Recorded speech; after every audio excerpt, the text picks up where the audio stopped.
From the Library of Congress in Washington, D.C. How you doing? Thanks so much for joining us here. We really appreciate it. As was said, my name is Eric Deggans, and I'm TV critic for National Public Radio. So, of course, I should be talking to an author. No, actually, I've written a lot about race and media, and have also, I interviewed Taraji P. Henson for the Smithsonian. Yeah. So we got a little bit in common here. So our esteemed guest, the daughter of a NASA scientist and an English professor, Virginia native. You worked in investment banking? That was my first job Wow. out of school. And also had a magazine for expats in Mexico? That's Inside Mexico? Yeah. Started working on Hidden Figures in 2010? Wow. And became a New York Times #1 bestseller, spawned a movie that was Oscar nominated, Margot Lee Shetterly, everyone.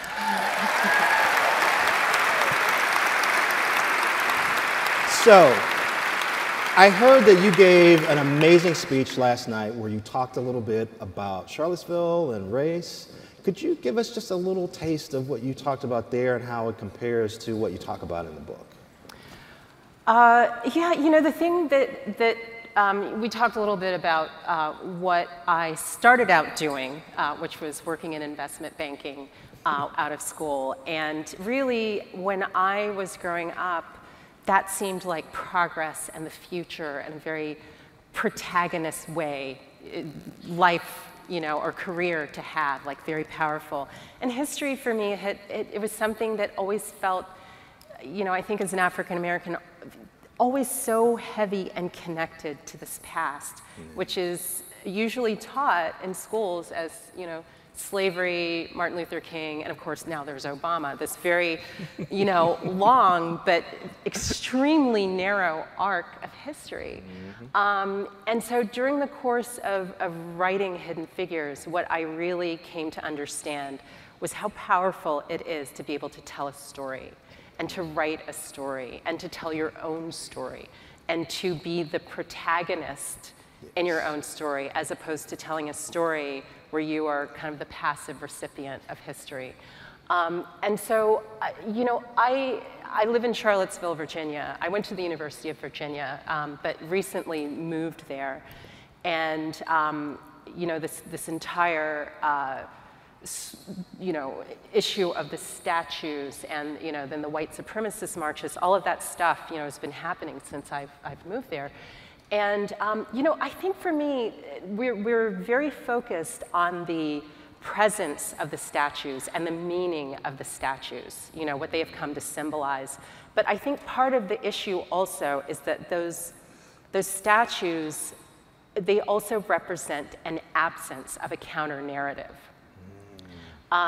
That there is the slavery narrative, there are these Confederate statues, but in terms of a diversity and a richness of African American stories, there are very few, and there are very few in which African Americans are protagonists, you know, and these stories in which you are allowed to be a protagonist matter. I mean, each of us is the protagonist in our own life. You know, we see ourselves as people with agency, you know, and I think that's why we love stories about superheroes and kings, and, you know, I mean, these stories make us feel powerful. And so, you know, I think that it is about the presence of the apartheid and the presence of the racial terror and the slavery, but it's also about the absence of the counter-narrative. I really see that one of the jobs of bridging some of these divides is bringing forward these stories that have always been there. The people have been there. The history is there.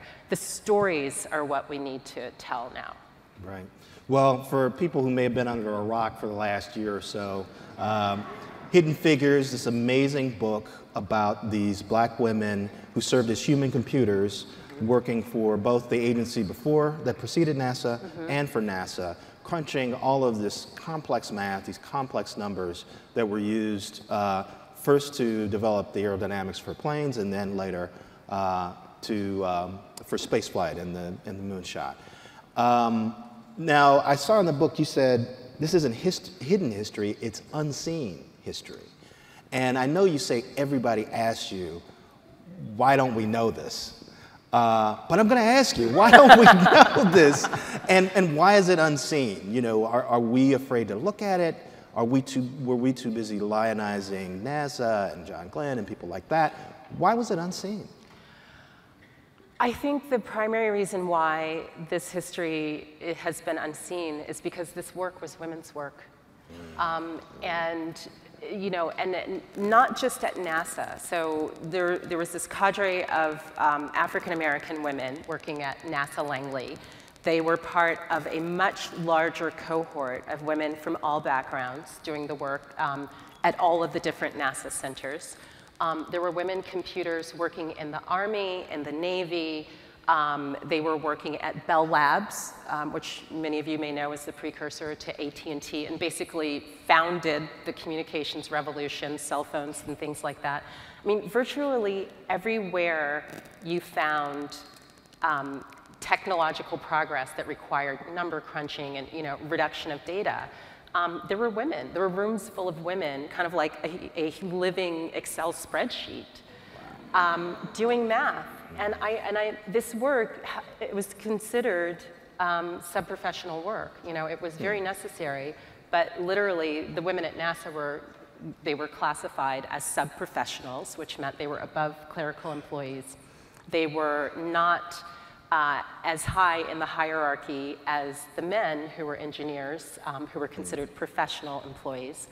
And so I think that that's a large reason why this work was invisible. They were kind of the equivalent of our computers sitting on our desk doing the work today, and yet without them, you know, all of these advances would not have been possible. Now, I'm interested in how you decided to focus on this, because I know, of course, you were surrounded by these people when you were growing up. And I've done panels where I talk to people and they go, well, I had this idea and then I made it a reality by doing X, Y, and Z. And I think to myself, wait a minute, I want to hear about how you had the idea, because that to me is the key. Deciding, I mean, there were plenty of other people who grew up around these people in your neighborhood when you were growing up. I'm sure everybody knew these stories. What made you decide this was worth a book? Well, you know, I've told this story before. It's interesting. The moment, there's a very specific moment when Hidden Figures, what would become Hidden Figures, came into existence. And interestingly, it came out of a moment between the two most important men in my life, my father and my husband. And so my husband and I had gone back to Hampton, and we were visiting my parents for Christmas 7 years ago now. And we had run into a woman who had worked at NASA many years as a computer. And you know, so that sort of sparked this conversation of my dad sort of, you know, going into this, you know, speech about what she had done and the other women, and, you know, Katherine Johnson, who, you know, she calculated the launch window for the astronauts in this very casual way. And, you're like, wait a minute. Yeah. That right? moment where the needle slips off the record. Yeah, you know, and so, but I didn't have that moment. I didn't hear the needle slip off the record, you know, because I had heard a lot of those stories before, and I had grown up there, and I had known these women, but I had known them as my parents' colleagues and friends. But the needle definitely slipped off the record for my husband, who is not from Hampton, and was like, wait a minute, you know, can you please replay that for me? And why haven't I heard that story before? And so for me, it was a moment of looking at the community, the people, NASA, this very extraordinary kind of place that I had grown up in, that was also extremely normal and ordinary, but being able to see past what was so normal to me and say, wow, that is pretty remarkable. Yeah, and what's amazing to me about the book is the level of detail that you're able to bring forth about these people's lives. I mean, I feel like, you know, when Dorothy Vaughan is walking to teach at the high school, I'm walking right along with her, because you're able to describe what that journey was like. How did you get that level of detail? How did you find the research to say, you know, what the place smelled like, or the landmarks she passed when she was walking to that high school? You know, doing the research I loved it. I mean, I loved it, and I really the kind of book that I wanted to write was the kind of book that I love reading, which is really detailed narrative nonfiction, where you are so immersed in this dream and this life that you lose yourself. You go into this time machine, and so. I mean, the sources there were so many different kinds of sources. First of all, interviews with people. Katherine Johnson, who just turned 99 years old. Really amazing. I was very fortunate. Taraji P. Henson. Yes. Y'all didn't read the book. Yeah. So I got to spend a lot of time with her and talk to her not just about her life, but also Dorothy Vaughan, for example, and the relationship between the Dorothy Vaughan and the women who worked for her. There were employee newsletters starting in 1942 for the Langley Research Center, which was called the Langley Aeronautical Laboratory back then. Black newspapers, amazing source of information. The description of Mary Jackson's wedding dress in the book came from an article in the Norfolk Journal and Guide. I mean, the level of detail in the black newspapers. Talk about telling our own stories. Yeah, it is amazing, absolutely extraordinary. The NASA History Office and the Langley Research Center has done a spectacular job in preserving wind tunnel records, research reports, phone books, seating charts, photos of offices and work groups, teams of people. It was, so I loved that part of it, and if I didn't have to eventually turn in a book, I probably would still be doing that research. Now I heard that you sold the rights to this to be made into a movie while you were writing it. Man, I'm scared of you. I am scared of you. How did you convince somebody to buy the movie rights to a book you hadn't even finished writing yet? Or that I hadn't actually even started writing is the... I want her agent. Who's your agent? Yeah, I will tell you, I have a very good literary agent. Her name is Mackenzie Brady Watson, young, very smart. Excuse me. And she was the one, who represented my book proposal, and sold it to HarperCollins. And then she, was the one who basically facilitated getting it into the hands of Donna Gelati, who is the producer for Hidden Figures. And Donna read it, and she immediately felt a sense of mission, I think. She really made her job championing this story as a movie. Like, she made it her mission. But I mean, it is not a usual or, it was sort of a lightning strike set of circumstances that happened with the book and the movie. Wow. Well, now what I love about the book, in addition to all the great detail that we get about these wonderful women, is that you're able to talk about so many different things within that narrative. One example is the way in which we've always had these periods where there's been progress on civil rights in America, often because America is threatened. World War I, World War II, the Cold War, and then these periods of backlash where black soldiers are coming back from the war and they get beat up. This attempt to put people back in their place. Talk a little bit about how those themes work in Hidden Figures and why it was so important to make sure that we had a sense of the sweep of history in that way. Yeah, I think, again, a lot of it came from my interest and my preference for these epic narratives, and I wanted that these women had that epic narrative. So it wasn't enough to either to show their lives or simply to show the history. I wanted their lives directly connected to the sweep of history. And the thing about these women is that they, in so many ways, their lives were connected to the big history, and not just for them working at NASA starting in World War II, but like, for example, Katherine Johnson was one of 3 black students to integrate the graduate schools in West Virginia.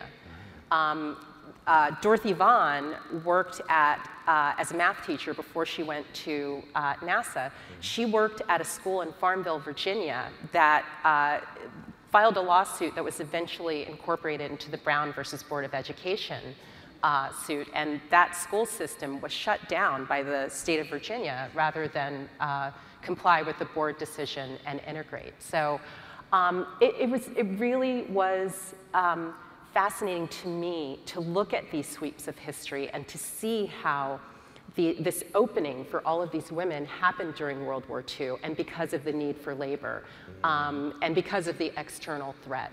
And that we would see these periods of backlash, for example, after Brown, when Virginia closed its schools. So I wanted to understand how the big picture circumstances affected the individual lives of these people and how they responded to those circumstances. Yeah, yeah. I also love this idea of looking at, for example, during the Cold War, when all of these countries were fighting off their colonial oppressors, and the pressure that it brought on America to show that, hey, we're not really that bad. Hey, we'll strike down segregation. Please join us instead of going with the communist India or Liberia or Cuba. And you were able to also show how that fit into their stories too, which I thought was amazing. Yeah, I mean, this time of Sputnik, 1957, when the Soviets put Sputnik, their satellite, into space, that really kind of kicked off the space race version of the Cold War. That was a fascinating time. I mean, this was a time of McCarthyism. It's the time of, the Sputnik, obviously, the excitement of going into space, the fear of that maybe the Russians are spying on us. It's the time that Little Rock happened in 1957. So one of the most, just unbelievable documents that I found that I put in the book that sort of connected those two things is that the Russians would always publish a timetable of where the Sputnik satellite was overflying, during its sort of orbit around the Earth. Wow. And so I found this Washington Post article that showed that the Russians published when it was flying over Little Rock, Arkansas. So, very direct connections between the domestic turmoil in the United States and this international global battle between the United States and the Soviet Union. And this idea that because of segregation and because people were oppressed, that America was holding itself back. Like maybe one reason the Russians got Sputnik up earlier is because they gave women more agency as engineers in the Soviet Union. Yeah, there were many, many more female engineers in engineering school there than there were here in the United States, where women were still having problems even getting admitted to engineering programs.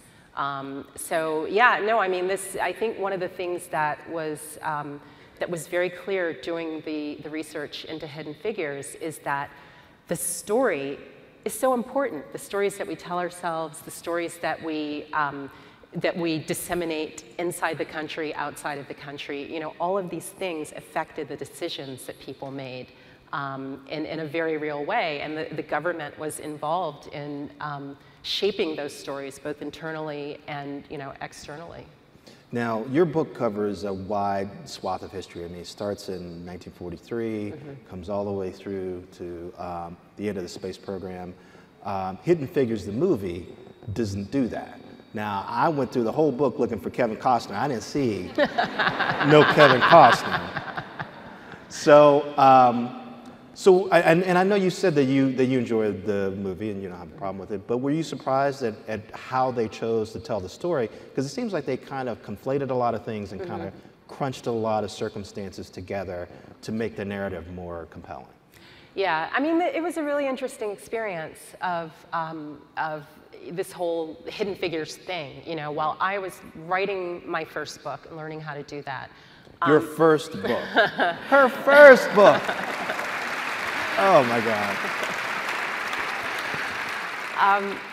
I was also getting a crash course in what it takes to adapt a book for film, and how you tell a story through film, and how you tell a story, sort of the difference between fact and truth.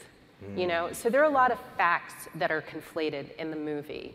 But what I really appreciated about the final product of the movie is that it's very true. It's very true to the nature of the women. It is very true to the circumstances. It's very true to NASA and that sense of what it was like, you know, during those early days of the space race.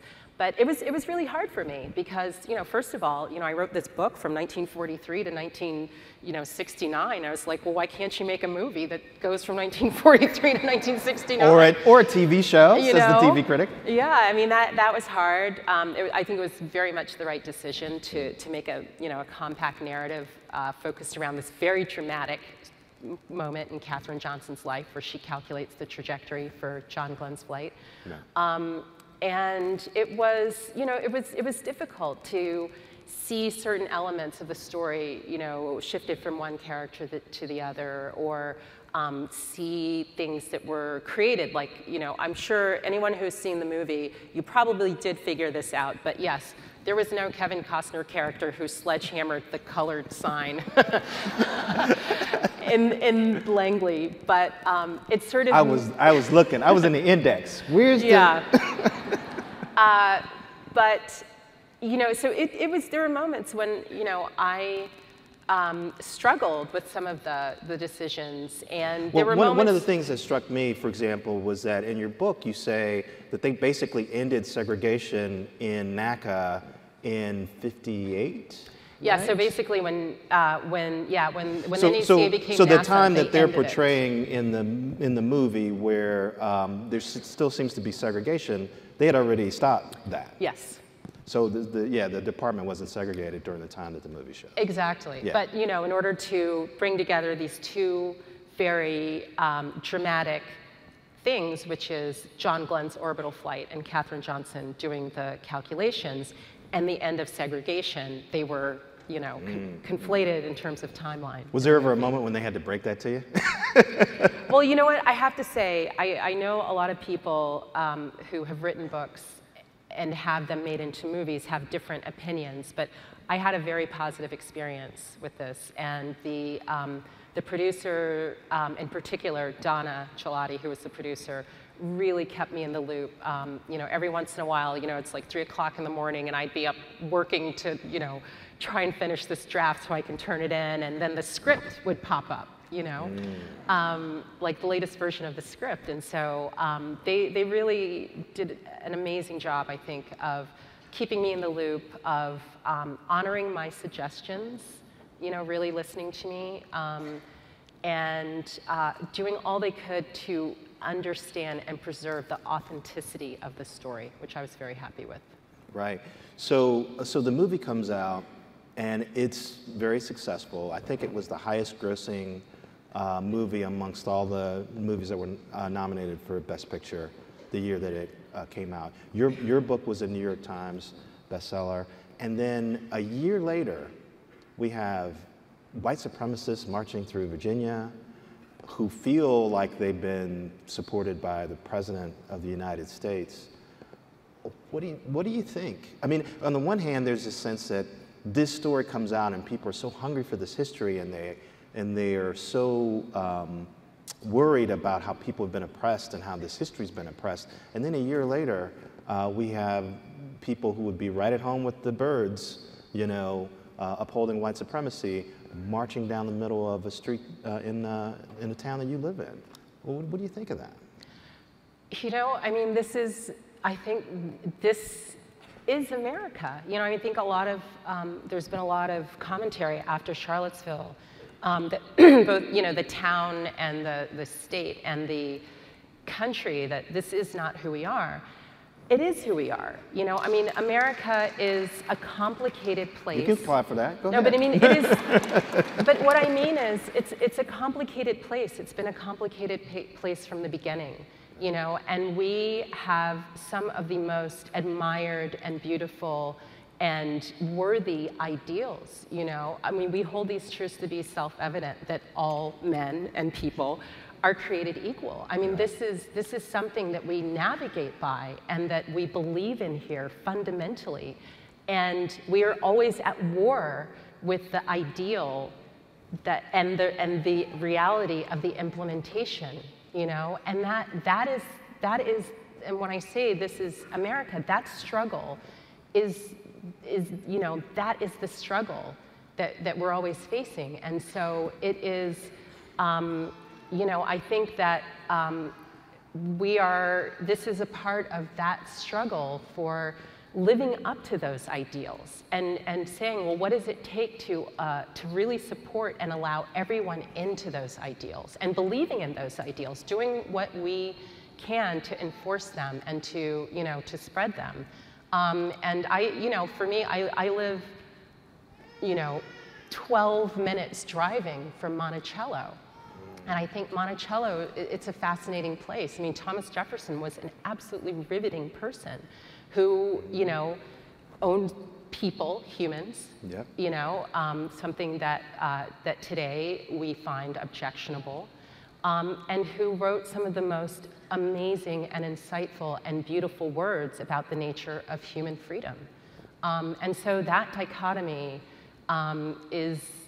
that is sort of the core, I think, in a lot of ways, that struggle of America. And I think particularly for me, you know, anyway, as an African American, really trying to unite those two things, to say, I, you know, both acknowledge the circumstances of slavery in the past and all of the heaviness that comes with that.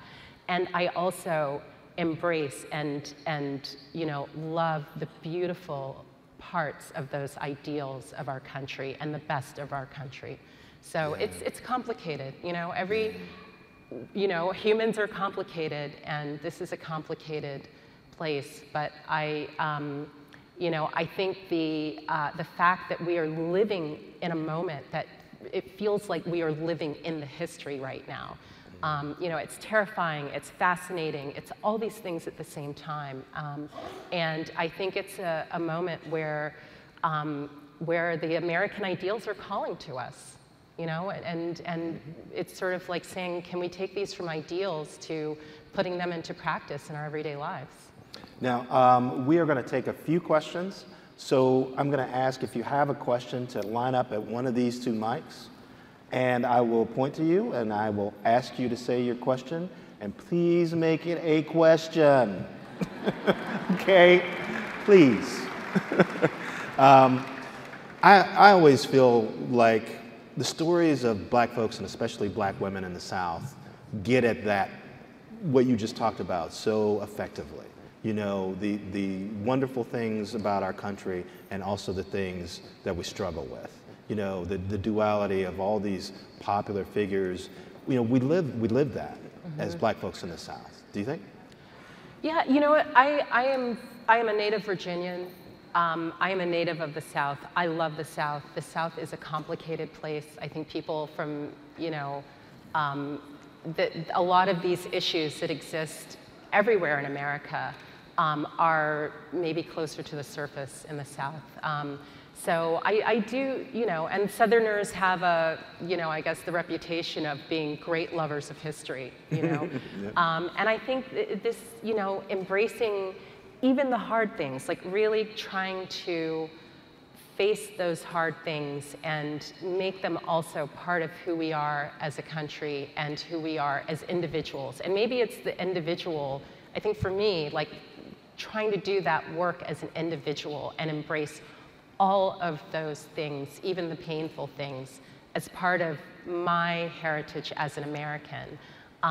You know, I think within me, that's sort of like the fusing of all of these, the conflict. You know, I want those things to be able to coexist, even as they are difficult things. Yeah. All right. Let's start over here. If you could just tell us your name and your question. Hello, my name is Debbie Greenberg. I loved your movie. It gave me insight into my uncle and cousins who grew up in Hampton. He worked at Langley as well. Oh, wow. I never understood why Jews lived there back in that era, but now I understand. Thank you. You should read the book. There's more about it there.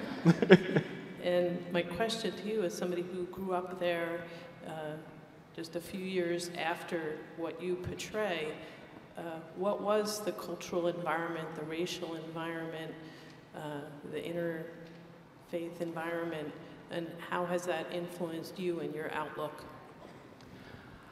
I consider myself as having grown up in a very interesting place and a very wonderful time. So until I started doing the research for this book, I didn't realize just how close I was to kind of the tail end of this period of desegregation of the schools in Virginia, because Virginia really dragged its feet for a long time. But when I went to school, I went to integrated schools, you know, black kids and white kids. There were actually a lot of Vietnamese people who lived in the community. So we're heavily, as you know, maybe Hampton Roads is a very heavily military area, defense industry. So in addition to NASA, there are any number of Army, Navy bases, Air Force Base. So it really does get a lot of people from a lot of different places. And I think it was a period that was, the space thing had just happened, like people were still very optimistic about that. And so I feel like I grew up in what to me was like sort of still riding a lot of the optimism for progress and change from the civil rights movement, from the space race there in Hampton. And I went to a very kind of normal, I don't know, American normal, whatever that is, and the popular imagination, public school with kids from a lot of different backgrounds, socioeconomic backgrounds. I mean, I think this is something that has changed since I was in school, that I went to school with kids who were on public assistance, and I went to school with kids whose parents were quite affluent.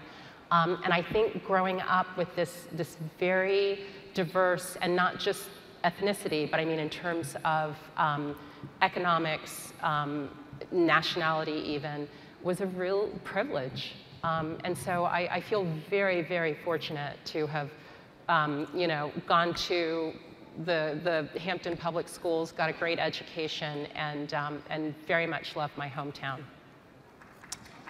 Over here, your name and your question. Hi, I'm Katie Gansler, and I was wondering if you considered writing sort of a follow-up, maybe following the story of Ed Dwight or the Mercury 13. Do you need me to? Yeah, so the Mercury 13 was a group of women who were being recruited with the idea that they could also be part of the astronaut corps. And Ed Dwight is an African American who was also, recruited into the astronaut corps. Those are amazing stories. I mean, the thing about Hidden Figures is that there were so many different fascinating stories and people involved. Those are, I think, those are very worthy. I am actually working on a next book that doesn't have to do with NASA, but those, I spend so much time, even now, reading about people who were in some way involved with the spine of the Hidden Figures story. So I don't have those plans, but I mean, I think that those are stories that we definitely could learn more about. Perhaps you could write that book. And you do mention Ed in the book. Your name and your story and your question. Hello, my name is Stephen. Excuse me, I'm a little nervous. Thomas. I saw the movie, and it was in an audience like this, diverse like this, predominantly white. But when it was over, people applauded, and people were crying. My wife was crying. The white man next to her was crying. The Asian woman next to him was crying. And I was wondering what you felt about what evoked that deep emotion. Tears of joy, tears of hope, tears of sadness. What's your thinking on the emotional impact of that story? You know, that is a great question, because I've seen the movie like 10 times in different settings, very different settings, and it has been the same. You know, I've seen it in Hampton, where everybody knows the people. You know, I've seen it in, I mean, just with the people who made the movie. I mean, just so many different settings, and it has been that. I think that it is, there are these ideals, you know, there are these things that we want to believe about who we are, about who we can be, and I think that maybe what that movie does is it shows us an instance of closing the gap between who we are when we fall short and who we are when we stand up and go up to our highest level. And it's optimistic. It doesn't shy away from the difficult things, but it doesn't take away the hope. And you need to look the difficult things squarely in the eye, but you can never take away the hope, and you can't deny the progress. And you know, even in a moment like now, when people, you know, we're saying, well, there are many challenges facing this country. Well, you know, there have always been challenges facing this country. We have made a lot of progress, and I feel like we need to, you know, we need to acknowledge that. And you know, even as we look squarely at very difficult things, you know, we're humans. We need hope. We need happy stories to get up in the morning and give us meaning. And I think that is maybe it. It shows the hard things. We have to see those things. We have to acknowledge them.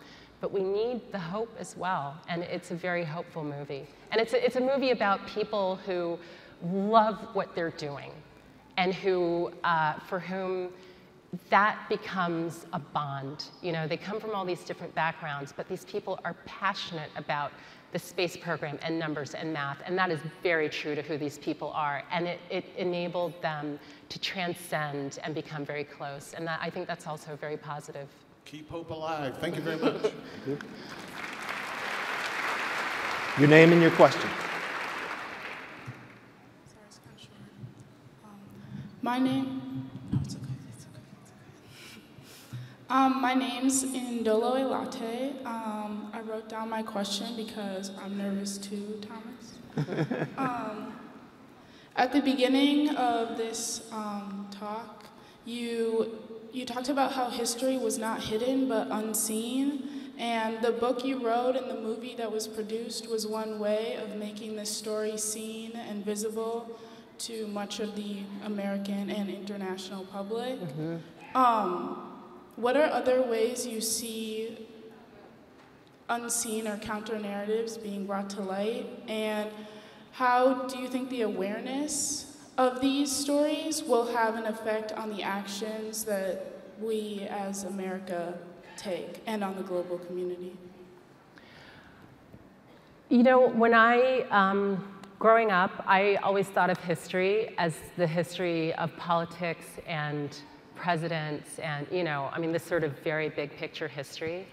But history is really what all of us, each of us does. And history is about communities, it's about people, and, you know, and how our lives fit into the great course of human events. And I think that maybe sort of in the same way that I think science is always seen as the great individual scientists, you know, Einstein and, you know, all of these great people who, you know, have been mostly men in the past. But we don't see that how much of that scientific progress and work is based on the, you know, the teamwork and people coming together to create something, a giant leap. I think in the same way, we see these great individuals and we don't look at the people around us.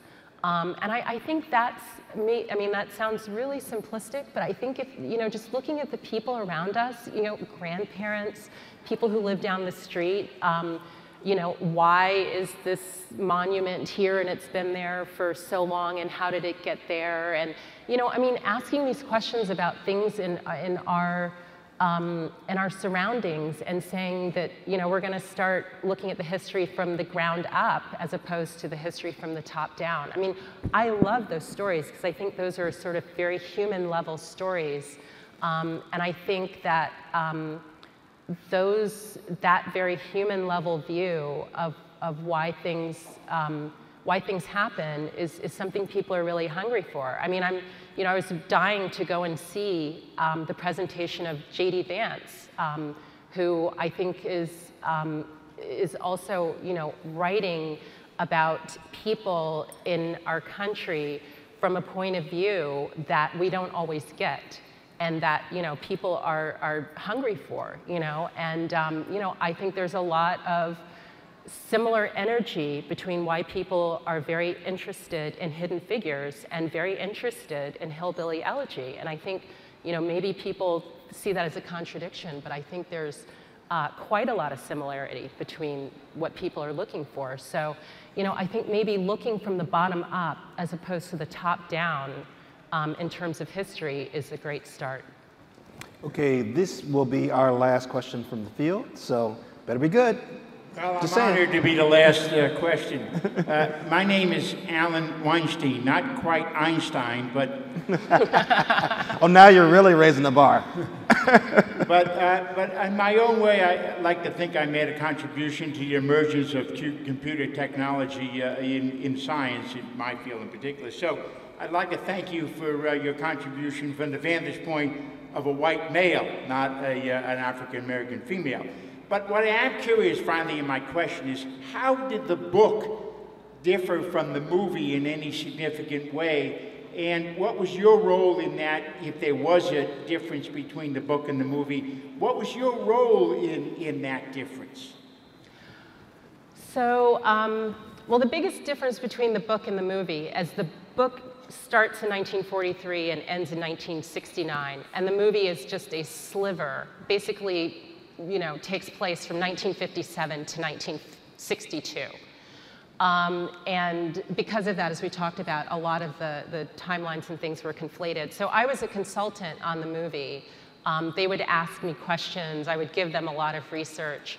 But one, just sort of to speak a little bit to the math and the computer part of it. So the book, NASA is an engineering organization. A lot of this was about building planes and building spaceships, and the book Hidden Figures is very much about that. But because Katherine Johnson, as a mathematician in that whole hierarchy, was the central character, they really created a plot in the movie that hinged on math. And her viewpoint, it was really, and this was something that I didn't even really learn until after the movie was produced and had all these questions about how this particular part of the script had come together. But they made this very interesting decision to really make it a movie about math as opposed to about the engineering, which the book is a lot more about engineering than the minutia of the math itself. Yeah. Yeah, and about their lives. I mean, you detail their lives a lot more than the specific projects that they worked on. I wanted to ask you real quickly to talk about the human-computer project that you're working on. This is something you have continued past the life of the book. Could you talk a little bit about what you're doing there and how it's succeeded since the book and the movie have come out? So yeah, the Human-Computer Project, essentially what I was so surprised to discover during the research for Hidden Figures is how many women were involved in computing, as I talked about before, not just at NASA, but at all of these other organizations. And so this is really a way to try and catalog all of the women who were involved in doing this work in the early days of computing, and really understand, what kind of work they were doing, and also to get a snapshot of women in these fields and see if there's something that we might learn from those early pioneers that we can apply to women working in these fields today. So if people want to participate, they can find it online? Yeah, thehumancomputerproject.com, or you can reach out to me at margotleeshetterly.com. Great. Well, thanks a lot, guys. Really appreciate your attention, your great questions. We ran out of time. We ran out of time. I got to wrap it up. I do want to thank our esteemed guest, Margot Lee Shetterly, author of Hidden Figures. I'm Eric Deggans, TV critic for NPR. Please enjoy the rest of the festival. Thank you so much. This has been a presentation of the Library of Congress. Visit us at loc.gov.